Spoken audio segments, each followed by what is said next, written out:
Hello, everybody. Welcome to the Roadies and Rebels podcast. My name is Greg McVeigh, and my guest today is my buddy Steve Weiss. Steve has been out mixing front of house sound for Lyle Lovett for the last couple of years, so it'll be great to catch up with him. As always, please subscribe and like the channel. And without further ado, Jasper, let's hit it. Gossip for some is a real event. They strap on and button up their Sunday best. Stand straight and smile and do all the rest. Don't laugh, she found me this ridiculous line of bullshit. It came to rest and settle somehow like a fact. And action. Hi, Steve Weiss. How you doing, my friend? I'm doing great, Greg. Thank you for having me on.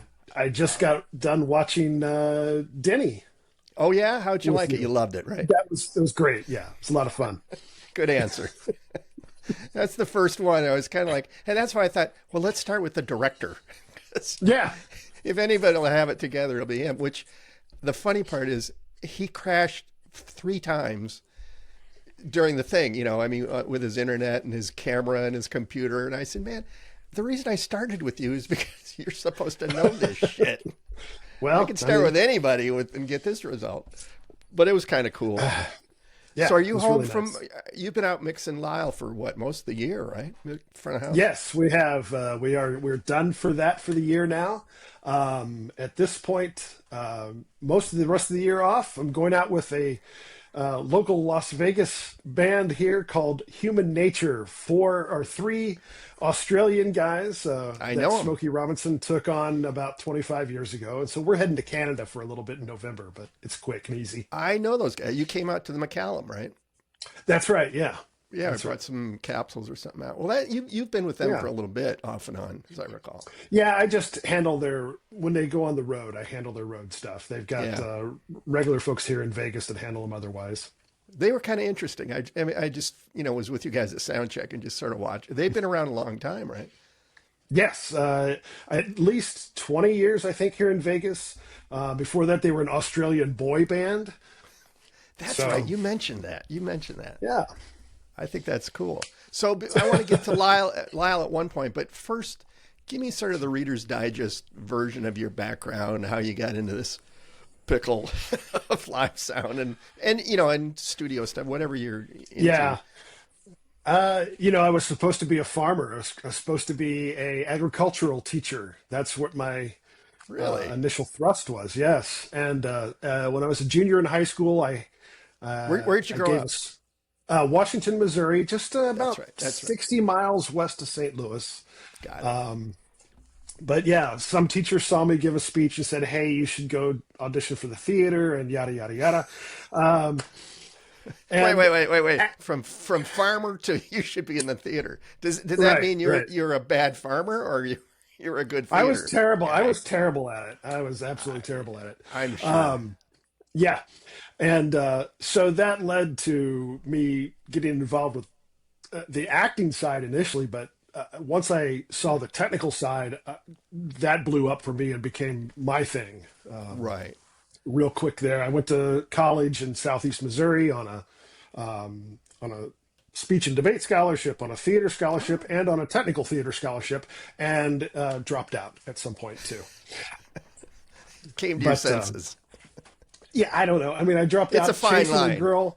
Yeah, I chased a girl to St. Louis and wound up working for Contemporary Productions in St. Louis, which they at the time handled the Riverport Amphitheater, which is now called something else. And then they had 2 other theaters in St. Louis as well. Right. And so I started working for them and started to slowly work my way into the production side of things with them.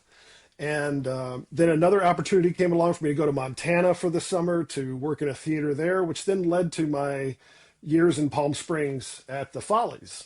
At the Follies, right? The Plaza Theater. Yeah, the Plaza Theater, and it was there for around 10 years. Met my wife there, Stephanie. Stephanie, who looms large in the whole thing a little bit later. She does, yeah. She's gonna be in the. We'll talk about her. She's amazing. We love her. And spent so several years talk to me working about for them. Montana. We're in Montana. Yeah. I was at Glacier National Park, which is up in the very northern border of alongside Canada. they had a long tradition of doing theatrical shows in the hotels there in the park that had gone by the wayside for several years in the 90s. And then in the 90s, late 90s, started coming back around again. So I got hired to go do technical aspects for them. I spent several summers there, enjoyed it a lot. But that's where my connection to Palm Springs eventually came from, was from there. Montana? Yeah, through Montana. Yeah, absolutely. Stretch. So, yeah, I mean, I always tell people, ask me, how can my son or daughter get into this business, that sort of thing. You hear that all the time. You know, everybody wants to be the person. And my experience, I've been in the right place at the right time so many times, and I've probably said yes too many times. There's probably been some times I should have said, no, I can't do that. But I say yes. I say yes a lot, and let's give it a try and see what happens. Right. And I approach the same thing with an artist as well. Like with Riff Markowitz, for instance, who was the producer of the Palm Springs Follies. That's the Follies, yeah. Yeah. With Riff, I don't think before I came along, anyone had ever said no to him. He had that air. And he did. And I never really said no to him either. My response to him, and again, like I said, to any performer, is always, well, maybe that's not the way to work, but we'll get to your end goal some way. We'll figure it out somehow. Right. No should not necessarily be the first answer that comes out. And so that, along with saying yes to gigs and things, has gotten me in a lot of trouble. Of course. But and a lot of jobs. Yeah, I mean, it's that balance that you guys are good at. With Riff, we should explain, how do you explain the Palm Springs Follies? It was this group of senior citizens who had been in the music business. I mean, jump in if I got this wrong, and they did this production that was for decades, these, 80-year-old song and dance men and women. Yeah. And it was sold out all the time. It was kind of a tourist attraction. But the inventor or the creator was Riff Markowitz. And he was like right out of Hollywood 1940. Oh, yeah. Absolutely. When I would go see him, he'd have the ascot and wearing the clogs and the cigarette holder and, hello, Mr. He always called me Mr. McVeigh. Yeah. Yes. It's me, Greg. I don't know any Mr. McVeigh. But and he was interesting. He came from, his father did have some vaudeville background, so he did come from that world. Right. And, I want to touch on this real quick. You and Denny were talking about the Mills Brothers. I had the opportunity, because they performed at the Follies. It was the last remaining original Mills brother and his son. And, oh, golly, and the name escapes me. I'm so sorry. I should have thought about that. But, yeah, we had them for a couple of seasons, and they were just the two of them were amazing together. I loved their blend. It was, and there was a cool, there was just kind of that old 50s, 40s, cool that that whole crowd kind of had. Super gentlemen. It was just an amazing time to work with those. I got to work with a lot of those performers that you and Denny tossed around a little bit. Oh, cool. Do you like the Manhattan Transfer? I'm not as familiar with them as I realized you guys are. No, I wasn't at all. I didn't know anything. Now it's time to go into them. Yeah, it was just funny to me that how much he loved. I wasn't a Manhattan Transfer fan at all, but just how much he loved him. And then I think I said it in that podcast. I was talking to my brother Scott, and he was the same way. He's like, "Man, I didn't even want to admit it to you how much I liked the Manhattan Transfer." And Denny raised a good point of they were visual, and I'm not a visual. You and I are kind of sonic, I think, types. Right. So did you? So then you guys moved to Vegas, right? We did. My wife took a job with Cirque du Soleil in the early 2000s. Yeah, she's still with Cirque. She's a lighting at that point guru. Well, she is at heart. Now she's the technical director for North American Cirque for the resident show division, which is everything but the traveling shows. So she enjoys it. It's not my cup of tea, but it's what she loves to do, and she's great at it. Yeah, she's very good at it. Well, we might. I mean, it's so funny because I think of her, kind of in awe because of the Cirque and the lighting and all that, and then I'll never forget her coming over to make pies for Lyle Lovett not that long ago in our kitchen. No, with all the pots and she was kind of, I don't want to say she wasn't nervous, but she was like, I gotta get these pies going. I'm like, you're Stephanie Weiss, Cirque du Soleil. You worried about pie? Go buy a pie. Exactly. Yeah, it was a big deal. It was a huge deal. No, it's not the same. I still have one of the pans here that she. when you pick up your loudspeakers, I'll give her her bowl. Well, we'll see you in a day or so. So. Oh, good. That's good. Yeah. That's good. So then, where do we leave off? You guys moved to Vegas. Moved you to worked Vegas, for the Win. Worked for the Win for 15 years, I think. Yeah, for the show that was the resident show there for the Win. It's something else now. It was Le Rev then. It's called Awakenings now, I think. Yeah. And the show was Le Rev? The show was Le Rev. Was that the water thing? Yes. Yeah. Yeah. And they've completely filled in the pool now, as I understand it. It's not a pool anymore. So I haven't been to see the show, but I remember Duncan and I came over to see you, my son. Duncan. Yeah, that's and right. we watched them practice or rehearse or whatever, and it was mind-boggling of just Duncan turning to me going, she just jumped off the ceiling into the pool from where you couldn't see them. That's right. Yeah. It wasn't just a diving board. Oh no. This was like, you're out of your mind. Don't try this at home kind of stuff. Right. So then how did the gig with Lyle Lovett come up? The current tour manager, Jay, he and I have known each other for over right around 30 years now. We met in Nashville when I worked for Blackhawk Audio. Yeah, that's right. You worked for Rick Scheimer at Blackhawk Audio. And so Jay called me and said, hey, the current front of house guy is moving on, going to the Black Crows. And would I be interested? And at the time, Lyle was kind of putting together a whole new crew because just after the great pandemic isolation, as he likes to call it, after that was over with, a lot of people retired. And so he lost a lot of his crew to retirement as well. They were in the midst of kind of reforming his core 4 to 5 crew people. And that's came into it and passed the audition. You must have. I guess you've been with him quite a while now, right? Years. We're going on 2 years now. Of course, it was a great. Bruce was the front of house before me that was going to the Black Crows. And of course, we lost Bruce not long after. Bruce Knight? Bruce Knight, yeah. I didn't know. I knew Bruce fairly well. That was such a tragic thing. And we got, I think you in fact called me with that news, and it was just as we had come back from our first shows. So that was a real, I run into guys all the time on the road that knew Bruce and speak so highly of him. So it's great. I feel happy to know that he had such a wonderful impact on the business. And I think we can everybody can hope to have that somehow. Yeah, he sure did. And I'll never forget when I first met him, he was mixing Bob Seger, which, as you know, is one of my heroes in the world.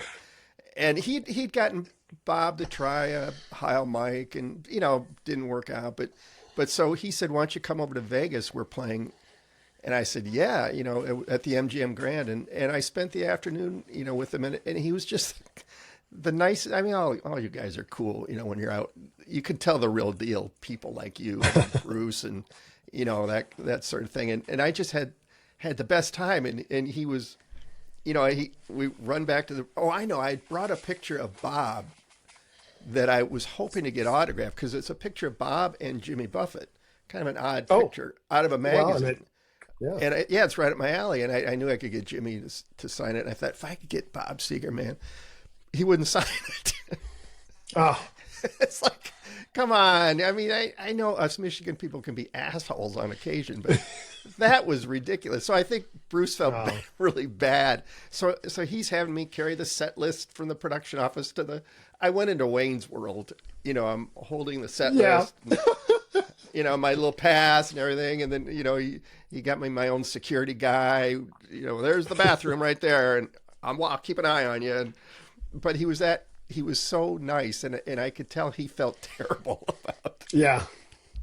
And he didn't have to. That's, he didn't have to at all. wow. Yeah, but so talk about more with Lyle. He tours in several different configurations, right? I mean, big band, huge band, semi big band. It's large, not big.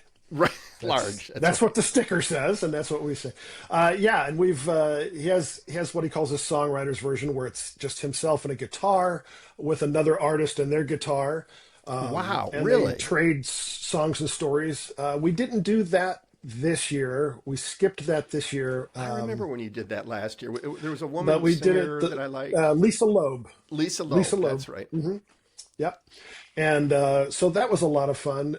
We, of course, have what we call the acoustic band. And now we have, I'm going to get the name completely wrong. Sure. I think we're calling it his small, large band. I saw an ad for it, yeah. Yeah, we took the acoustic group and we added a couple of extra performers to it. So we had to come up with a different name. I think he should have a version that's just called Kunkel and Sklar and everybody else. Well, I mean, they are, except for the songwriters, they're in every version. They're the core, for sure. Yeah, and of course the bass player and a drummer would be. But I always thought that was really cool. And you can tell that Lyle just knows music, and of course it's stupid thing to say. I mean that band, and I know those two guys personally, but everybody on that stage is amazing. Yeah,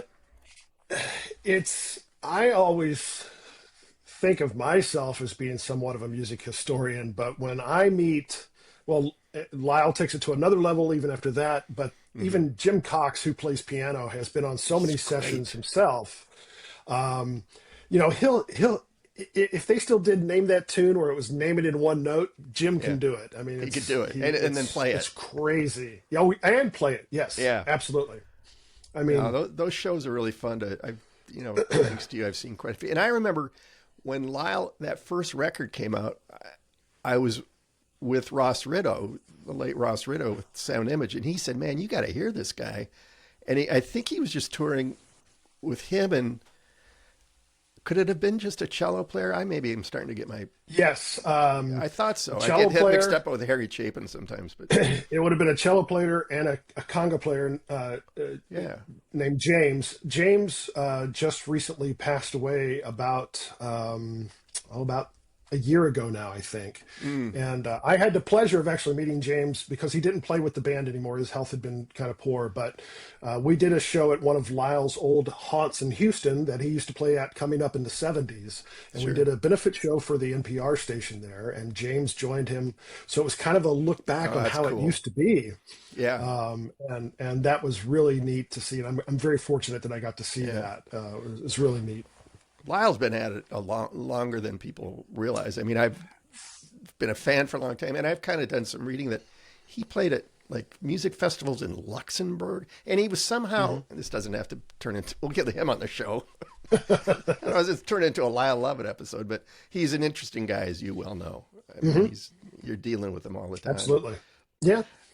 And, and he's one of those artists that what he presents to you on stage is how he is in real life. I mean, being able Seems like it. I'm very, very fortunate in two ways. One way is that he's an artist that's very involved. He wants to know, he has no problem with me sending him a text or a call in the morning. Hey, this is going on at the venue. We need to look at this. Can we change this? He wants to know everything right up front.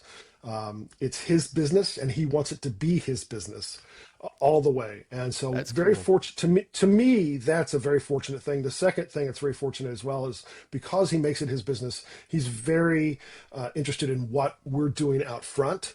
Oh yeah. And I have a very minimal setup out front. There is no outboard gear. I use no compression on him, no verbs, no delays, nothing like that at all. Interesting. It's a very straightforward setup in that respect. So it's you might say, well, that makes it easier then. Well, it doesn't necessarily, because you're not relying on all those fun gadgets we have now, whether it's a plug-in or an external piece of gear. But more about the performance. Yes. You're part of the band at that point. Yeah. I think that's very true. I'm very cognizant of our audience. I watch, no matter where we're at, I always watch when the people are coming in. Who do we have as an audience tonight? Mm-hmm. What is their mood? What is their age group? What the building that we're in, or if we're outdoors, how I give them that's coming off the stage. I want them to have a good time.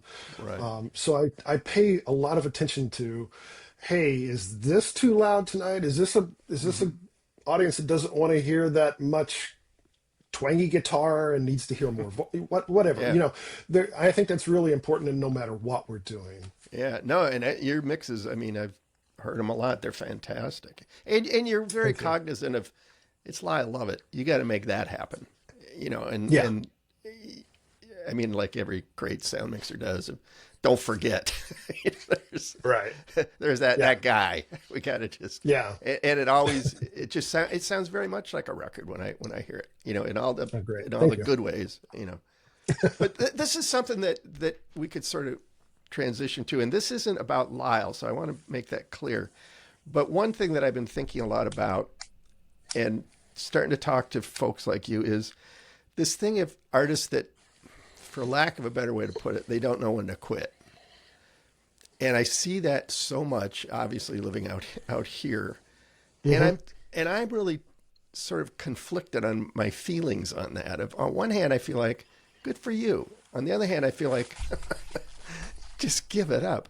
But my question is, I know you see this, but why do you think that is? Is ego, money, all of the above? Or I mean, first, do you know what I'm talking about?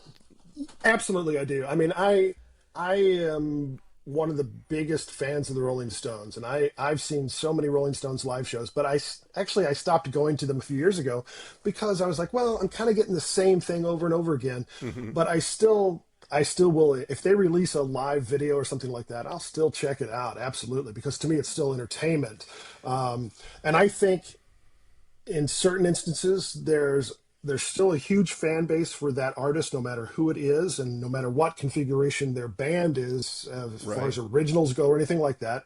I think there's still a built-in set audience for that is, in some cases, bringing their children or grandchildren along Yeah, as well, and sure. wants them to experience it as well. But yeah, and I even look at somebody like a Dylan, and people get upset a lot of times. Bob releases a new record and he tours behind that record, and he's not singing "Blowing in the Wind" or Yeah. he's and maybe he's not going to sound like it's 1962 anymore at all. But okay, he's still performing. He's still putting on some art. It's what he's got now, and if he feels it's valid and Yeah. wants to do it, and I think he looks at it. I think Dylan looks at it that way, certainly, because there's not a fancy light show or anything behind it. Right. Certain bands like Go ahead. when it's just the drummer's cousin that's left in the Yeah. band. That's Then it's a another tribute story. band. That's a tribute It's a band. tribute band, and if it's packaged and sold like that, I'll go see it. It's fine with me. Sometimes there's better cover bands than the actual live band. So. Yeah. But I think maybe what I was is like your example with the Rolling Stones. By and large, they still produce. Mick Jagger still sounds like Mick Jagger. It's a lot of the artists that can't hit the notes, and God love them for trying. I guess mostly the singers, obviously, where they can't restring that voice every night. You see a Daltrey or that kind of Paul McCartney. It's just I saw some YouTube videos, and we all love Paul McCartney, but it's kind of painful, to watch. And even that I can live with. It's more. I guess what I'm asking is, why do they keep doing it? They must just love it. At the end of the day, I think in many, I would say in 90% of the cases, yes. I would say there's a lot of cases where it is a money-driven thing, but you look at a McCartney and myself, probably the second record I ever bought was London Town by Wings. So I've been a fan of his ever since, but I understand that if I go see Paul now, I'm not seeing Paul from 1976. It's okay by me. it is okay. And and I think you have to know that that's the case. You have to know that Hmm. that's the case if you're going to go see some of those rock artists that are hitting 75, 80 years old. They're Yeah. 75, 80 years old. Yeah. Okay. Right.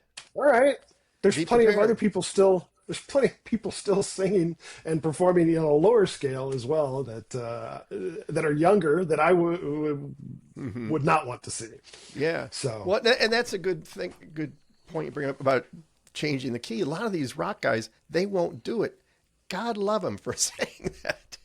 And yeah, it would change the song. It just would, just the vibe, hmm to bring yeah. In some Bob cases, it O'Reilly can. down, Yeah, down to yeah, yeah, we won't get fooled again. yeah. It just doesn't have the It's same, not. same Yeah. resonance. And I'm But okay. I'm okay if an artist, like a adultery, if he has to augment that scream by a backup singer doing it. Okay, great. That's he cool. doesn't do it. You But know, his thing is, and this is, I've been a Who guy forever, but his thing is, I'm going to let it rip, and if it comes out, it comes if out. it rips, it rips. And If it doesn't, it if it doesn't. doesn't come out, I warned you. It just seems like Yeah. more I and mean, more, and of course, because we're all getting old, and I don't see, yeah. in my mind, a lot of new bands coming up that are going to take their place. It's just a different world, But so there's kind of this minor sadness, where you just see these artists, they just keep plugging away and plugging away. They sell tickets, so that's all that matters, Yeah. in a way, because they wouldn't sell tickets if they sucked. But Yeah. As long as an artist is out there and they're giving me a show, yeah, I'm all behind it. I guess that's the other thing I keep hearing of the farewell tours. Yeah. They're not farewelling. They're just. I mean, and it's kind of almost become comical, Yeah. getting back to the Who, they've had like 19 farewell tours or Kiss, Yeah. I remember all these things. There's, 1989. yeah, there's a side of me that's like, man, that's shitty, and it kind of gets back to that thing of I don't think they can stop for a Yeah. variety of reasons. I saw a documentary about Bon Jovi that was pretty good recently, and John Bon Jovi, has had terrible vocal problems. And part of his thing of why he's couldn't quit or the struggle, I don't know looks like he's back again. But in the documentary, it was saying, I'm responsible for 180 people's paychecks. And I think that's a real valid thing. Claudia had a good point. She said, in that sense, they're a CEO of a company, Right. and they don't want to shut their company down.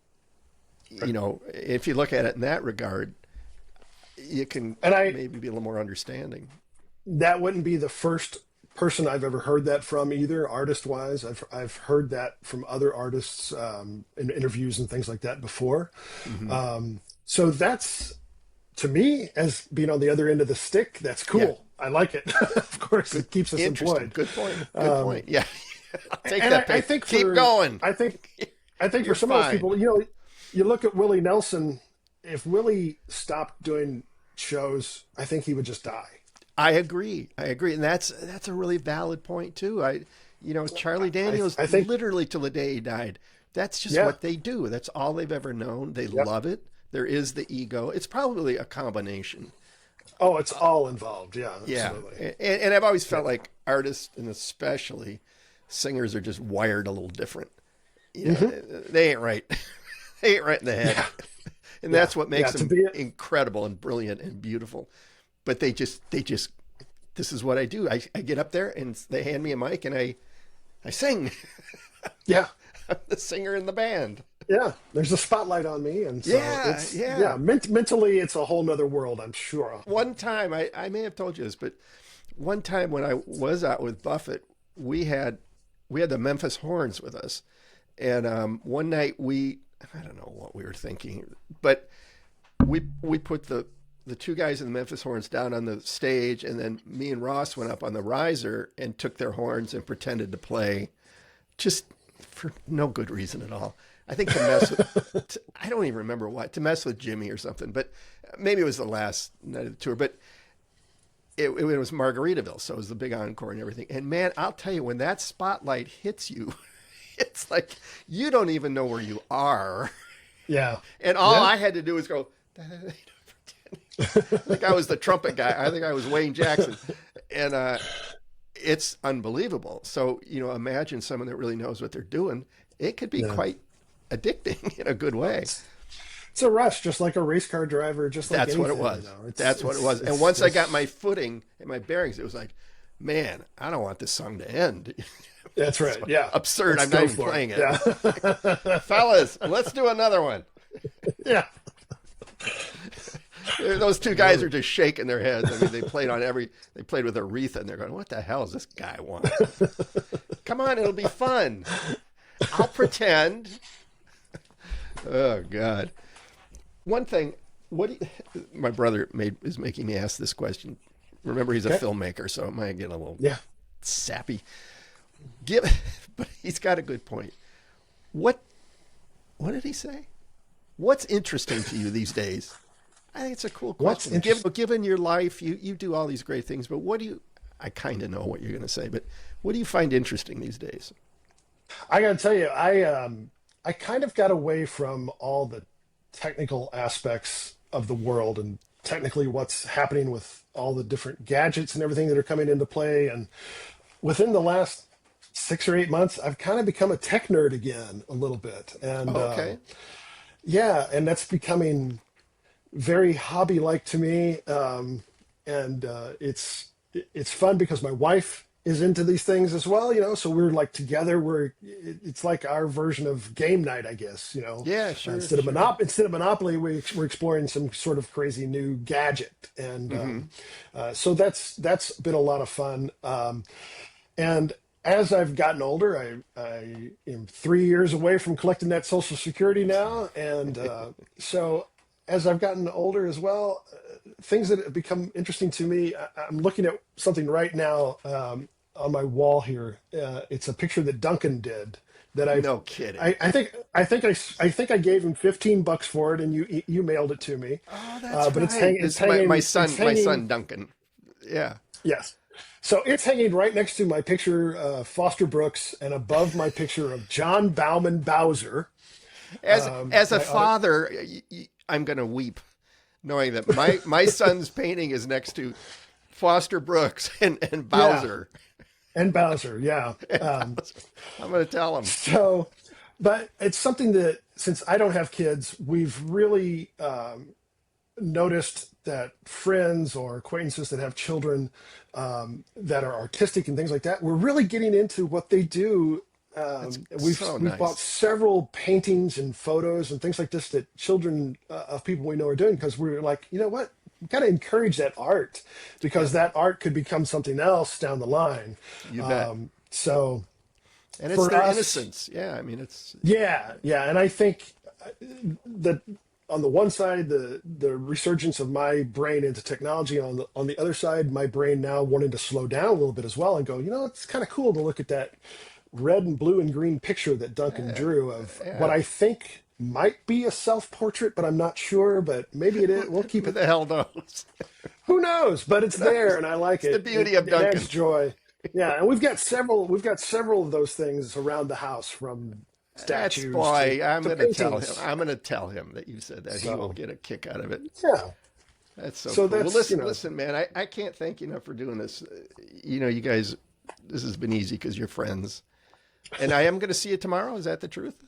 Or you're headed out tomorrow? We're driving down tomorrow, so we'll leave tomorrow morning and come back Friday morning, because for my birthday, my lovely wife got me tickets to see the Eagles at the Sphere here in Las Vegas. You're kidding. Have you been in that place? I have not been in it yet at all. I can't. I don't think I would do that. I'm afraid I don't know if I'm going to get car sick. Yeah, exactly. Car sickness. Yeah. So we'll see. It just occurred to me, for Stephanie, to her, it's just another Cirque show. Yeah, right. In a way, I mean, she's used to that shit. with Don Henley on stage. So with guys like you and me, we're kind of left, right, maybe a center cluster.